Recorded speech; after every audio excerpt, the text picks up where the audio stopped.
गांव के पास एक हाईवे से बारात जा रही होती है। बारात में आए लोग बहुत खुश होते हैं। दूल्हे का पिता रामलाल दूल्हे से बोलता है। अरे शामू बेटा, पहली बार शादी कर रहे हो, ज्यादा उछल कूद मत करना और शांति से शादी करना। पिताजी, आप भी कैसी बातें करते हो? भला मैं ऐसा क्यों करूंगा? आप चिंता ना करो, मैं कोई भी ऐसी वैसी हरकत नहीं करूंगा।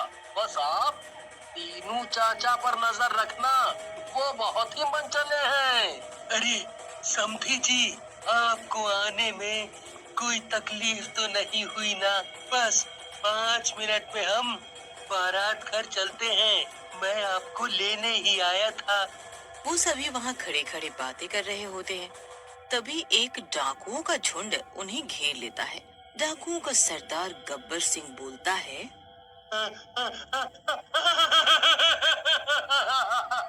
कई दिनों बाद मोटा माल हाथ आया है। कई दिनों बाद लूट लो, लूट लो इस पूरी बारात को, और जो कोई ना माने उसे गोली मार दो। गब्बर सिंह की बात सुनते ही उसके साथी कालिया और सांबा अपने बाकी साथियों के साथ बारात को लूटने लगते हैं। ये सब देखकर दिनेश और रामू गब्बर के पैरों में गिर जाते हैं और बोलते हैं। सरदार, जाने दो इन लोगों को, ये लोग हमारे बाराती हैं। बहुत बदनामी होगी। आपको जितना पैसा चाहिए मैं दूंगा, लेकिन इन सबको जाने दो। हैं? मुझे क्या भिखारी समझा है? हैं? मैं डाकू हूँ, लूट कर खाता हूँ, समझा क्या? ऐसा कहकर गब्बर पूरी बारात को गोली से भून डालता है। सारे बाराती मर जाते हैं। ये खबर गांव में फैल जाती है। गांव वाले दुल्हन, जिसका नाम गोरी होता है, उसे देख देख कर बातें बनाने लग जाते हैं। एक दिन गोरी गांव में काम से जा रही होती है। तभी दो औरतें आपस में बात करते हुए कहती हैं। देखो कैसी मटक मटक कर चल रही है मनहूस कहीं की। आजकल की लड़कियों को तो कोई शर्म ही नहीं है। सही कह रही हो बहन। अगर हमारा समय होता तो हम सब मर गई होती शर्म के मारे। लेकिन इनको देखो जरा। दोनों औरतों की बातें गोरी को चुभ जाती हैं और वो टॉयलेट में जाकर फांसी के फंदे पर लटक जाती और आत्महत्या कर लेती है। पहले तो गांव के लोगों को बड़ा दुख होता है, लेकिन समय के साथ लोग सब कुछ भूल जाते हैं। 7 साल बाद एक शराबी उसी टॉयलेट में टॉयलेट करने जाता है, लेकिन टॉयलेट का दरवाजा नहीं खुलता। शराबी कहता है। हाँ, बड़ा ही ठीक दरवाजा है, खुलता ही नहीं। खुल जा यार, नहीं तो पैंट ही गीली हो जाएगी जब गांव वाले देखेंगे। खुल जा, खुल जा। शराबी जैसे ही जोर लगाता है, दरवाजा झटके से खुल जाता है।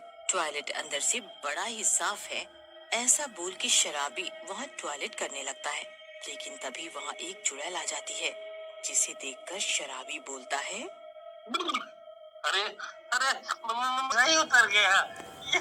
ये तो चुड़ैल है, मुझे मार डालेगी। कोई बचाओ मुझे इससे। लेकिन इससे पहले शराबी कुछ करता, चुड़ैल शराबी के हाथ पैर काट देती है और शराबी मर जाता है। उसके बाद वापस से टॉयलेट का दरवाजा बंद हो जाता है। कुछ दिनों बाद गांव में कॉलेज का 5 लोगों का एक ग्रुप घूमने फिरने आता है। उसमें राजन और रानी नाम के लड़का लड़की भी होते हैं। एक कॉलेज के बच्चे गांव में घूम रहे होते हैं। तभी उनकी नजर उस टॉयलेट पर पड़ती है।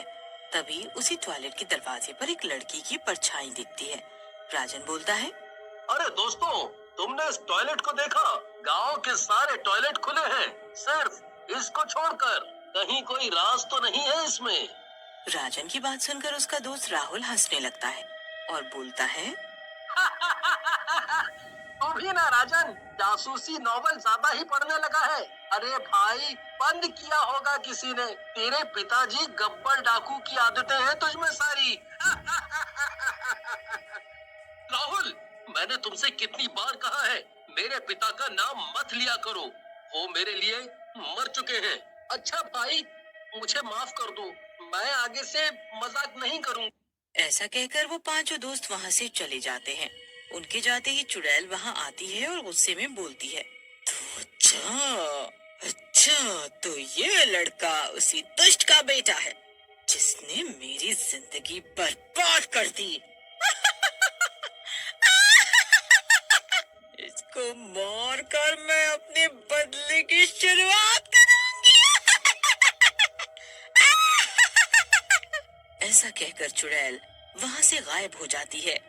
लेकिन राजन को रात भर नींद नहीं आती और वो उस टॉयलेट के बारे में सोचता रहता है। अगली रात को जब सब सो रहे होते हैं, तब राजन टॉयलेट के पास जाता है और दरवाजा खोलने की कोशिश करता है। लगता है इस टॉयलेट का दरवाजा सालों से बंद है, कभी खुल भी नहीं पा रहा। कोई औजार लाता हूँ इसे खोलने के लिए। राजन औजार लाने के लिए मुड़ता है, लेकिन तभी एक जोरदार आवाज के साथ टॉयलेट का दरवाजा खुल जाता है। ये दरवाजा एकदम से कैसे खुल गया? मुझे अंदर जाकर देखना चाहिए। ये देखकर चुड़ैल खुश होती है।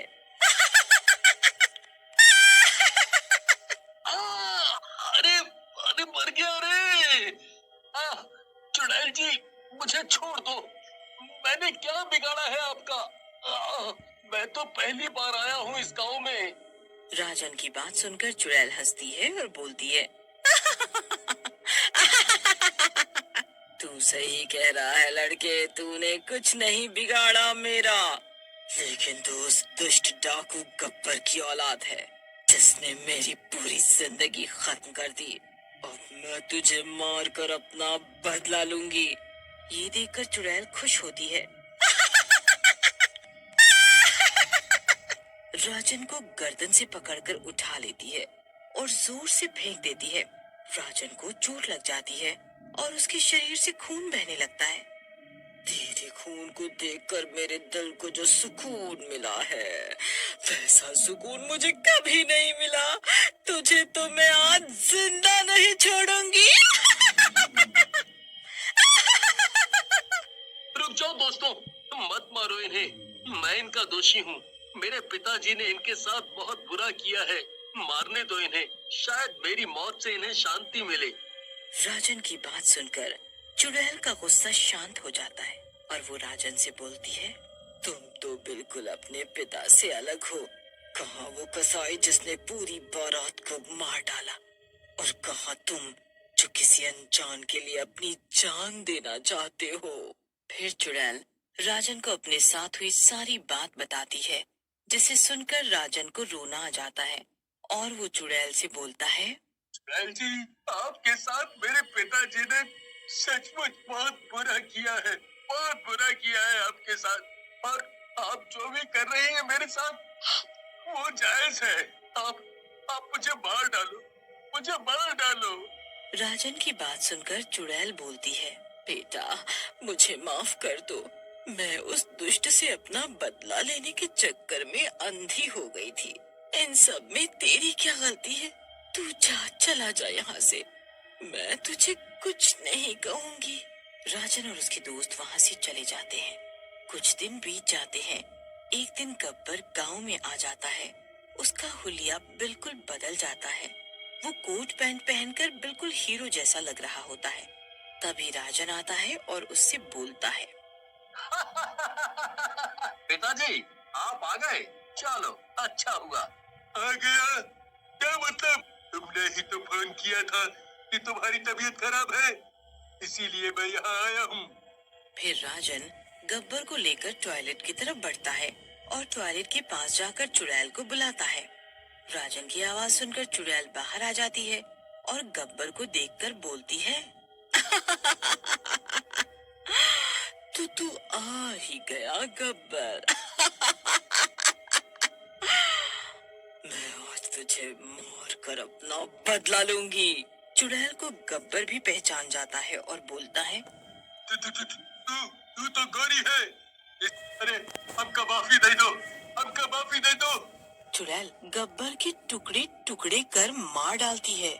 तुम रो मत राजन, तुम्हारे पिता ने जितने पाप किए थे उनको तो मरना ही था।